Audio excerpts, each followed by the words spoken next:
how dirty is our money? The onset of the coronavirus pandemic is forcing institutions around the world to rethink about one particularly germy surface: cold, hard cash. This is going to be hard to hear, but according to multiple studies, microorganisms found living on the surface of cash and even credit cards range from mouth and vaginal bacteria to flu-like viruses. But what if you can make your daily purchases without touching a thing? Welcome to Sweden, where thousands of people are inserting tiny microchips under their skin so that they no longer have to carry cash, IDs, gym passes, and key cards to get into work. I have 2 microchip implants, one on the right and one on the left. I got the micro implants because I wanted to be part of the future. I don't need keys, so I'm able to actually open the doors with my hands. These tiny chips are about the size of a grain of rice, and they're implanted into the back of the hand with a syringe.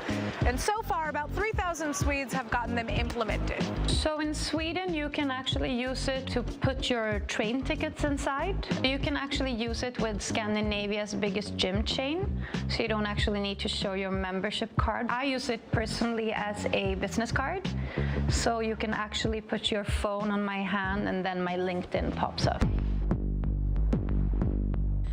So who's behind this technology? This is Hans Seppienshowblad, and he's the CEO and co-founder of Disruptive Subdermals. They're one of the leading companies when it comes to developing microchip technologies. I first encountered chip implants for humans almost 10 years ago.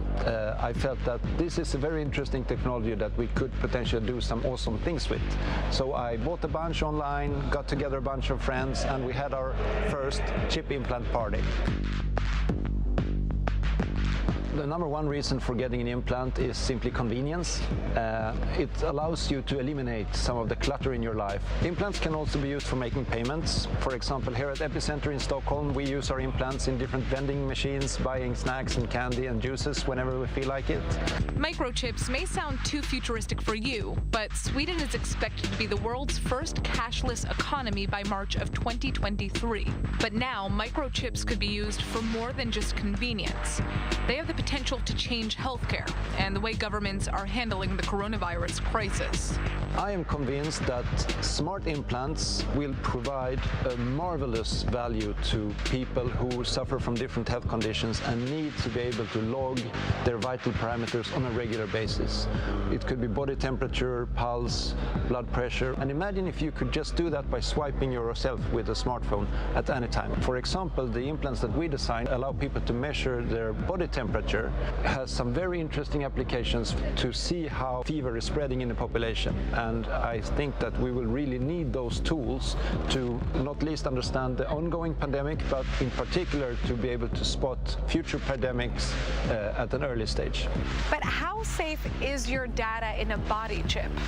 So I'm not particularly concerned about the hacking dimension of implants, because ultimately the processing of data doesn't happen in the implant. It's simply a sensor platform. All the processing happens in the smartphone. That's where the data is analyzed and where it's packaged and presented.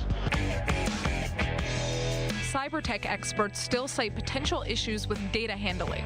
If data isn't secure, others can access your info. And once it's out there, it's hard to get back.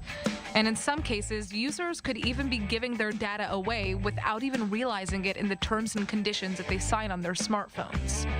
But with the way technology is headed, we could see a future where microchip implanting becomes the norm.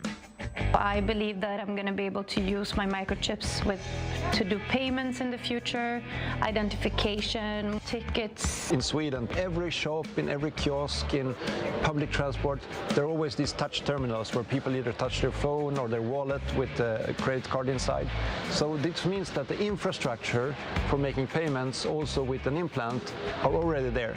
The question is, could this Black Mirror type of technology be implemented in other countries?